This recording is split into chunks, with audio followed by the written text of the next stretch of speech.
Nico Iamaleava, I think he made a statement yesterday over NC State. The final score in Charlotte was 51-10. We already did a reaction to this game. It's on the On3 YouTube channel. So if you're a Tennessee fan, if you're just a college football fan, period, that's kind of a sicko for the greatest sport on the face of planet Earth, make sure you are subscribed right here to the On3 YouTube channel. We appreciate you so much for that. But I think Nico's just a game changer, both in-game for Tennessee and then on a macro level for the Vols as well when it comes to what they're going to be in 2024. Now let's start here. I said it in our other video, but I want to say it again. Peyton Manning is the greatest Tennessee quarterback of all time. I don't think that's a discussion. However, I think Nico Iamaleava and all of his physical giftings that he has, from his live arm to his mobility, to his ability to throw on the run, to what you can do calling run plays for him. Like, I think what he is for Tennessee, physically, gifting-wise, is the greatest quarterback they've ever had behind center from a physical tools perspective. Okay, so again, I'm not telling you he's Peyton Manning, but I am saying that in this offense for Josh Heupel, he's going to continue to be absolutely lethal. And he's only had 3 starts under his belt, 2 as the guy, honestly, throughout the course of this season. What we saw last night, I think, is just a textbook of example of what he does to defenses. Like, speaking about the run game, even if he doesn't have the football, and we'll talk about what he does with the football here in a second, but the way that he just divides the attention that you can allow is a game changer. Because Dylan Sampson's a good back, had 20 carries for $132 and 2 touchdowns last night. He has extra space to work with. He has extra potential in the run game because defenses have their attention divided because they're like, hey, we don't want number 8 to tuck it and run and have our eyes be in the wrong spot and not account for that. And then he's out the back door for 40 yards himself. He had a 30-plus yard touchdown run last night to Nico Iamaleava. Just the fact that that's possible with him at quarterback makes you concerned as a defense. And again, gives you less attention that you can afford towards the running back.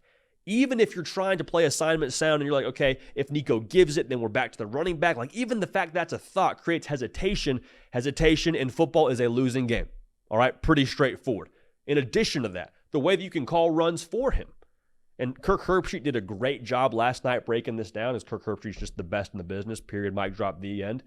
The fact that you can call design quarterback runs for him is a massive game changer. And not just call him and be like, hey, 3rd and short, we want to have our big body quarterback fall forward for a first down. It's like, no.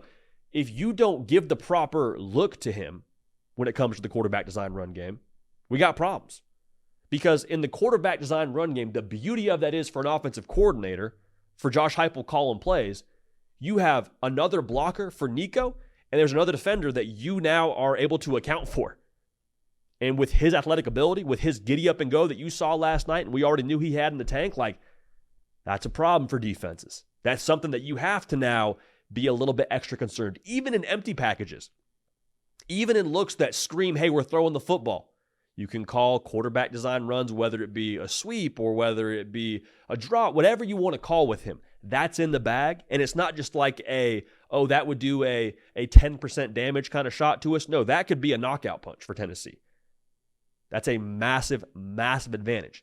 And then when you have that in the run game to worry about, and you saw this last night in just textbook fashion, you start to crowd the line of scrimmage, you start to overcommit.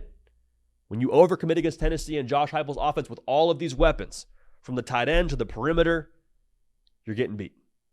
You're getting beat because it's only a matter of time before you put your hand in the cookie jar to try to stop the run game, and then you leave someone wide open out the back door. That happened last night multiple times. You saw that 2 different times to the tight end. Both stays one time, then the pop pass deep, a deep over the head in the red zone that ended up being just, one of those where you're like, all right, I haven't played football in a long time, but if you schemed me open out there, like, I'm making that play for you too. So there's all those things combined. And then when you have extra tension in the run game and you have the play action game there's also the mobility factor here that we saw even when the play got called back. Nico's back there making people miss, buying time. And we said it all offseason. You can probably defend a receiver for 3 seconds. Like, that's probably a fair ask of your defense. When you get into that 4 to 5 to 6 second range, And credit the offensive line for giving Nico time, but his mobility and being able to create time as well for himself and finding a man deep. Again, it's a matter of time before you get beat. And so having that ability now, I think, is going to be massive against those really talented front sevens that Tennessee is going to play. In a Georgia, in Alabama. It's very Hendon Hooker-esque, if you will, with what he does there. And I said it again, when we saw him throw the ball during spring practice, granted, it was a situation where you're definitely not touching number 8, not just because he has that non-contact jersey on, but like if you even look at him wrong, I have to believe that if I'm a head coach at Tennessee or I'm anybody running the show at Tennessee, you better have a solid 3 to 5 yard radius when you come into his zone. You better not touch him. Even with that being the case, the way he's able to deliver the football with accuracy and velocity on the run, that's massive. That's absolutely massive, because that means the duress that you try and put on him has less of an effect than the average quarterback. And when you can create plays on the run and still find someone with accuracy and velocity, the whole playbook's open. The whole playbook's open, and especially when the play breaks down, the new play begins, you like your chances. You like your chances. So here's the other scary thing now. I mentioned the way he changes the game. I mentioned the way that he impacts the way you have to scheme against Tennessee. Like, all those things are true. It was his third start last night. He had 2 picks. One of those you say, probably could be pinned on a good NC State defensive play, and, they brought pressure and whatever. Like, it is what it is. Nico, I believe, is just beginning to touch his potential for what he's going to be at Tennessee. Again, third start. You don't think maybe he's going to improve? You don't think maybe there's more of this offense they want to provide for him going forward here? Even if they have kind of installed everything they want to install, you don't think there's maybe other evolutions of this offense that Josh Heupel is going to bring to the table for his quarterback here? Be very, very excited if you're a Tennessee fan, because everything that you heard about Nico Iamaleava from the day he committed to the Vols, the potential of what he brought to the table, you're starting to see that in real life. You're starting to see it actually translate to games. And this dude had a ton of pressure and expectations on his shoulders, and reaching that feels borderline impossible for anybody. But so far, so good through 3 starts. Now there's more tests in front of him. I'm excited to see how he responds to those challenges. But Tennessee, I said it preseason, I'll say it again. To me, with Nico, looking the way that he looked last night against NC State, all the ways that he changes your defense, to me, they're a college football playoff team. We'll see if that's the case, but that's how I feel right now, 2 weeks through the glorious thing that is the college football season. Make sure you're subscribed. Follow me on Instagram and on Twitter. Let me know what you think about young Nico's performance last night against NC State.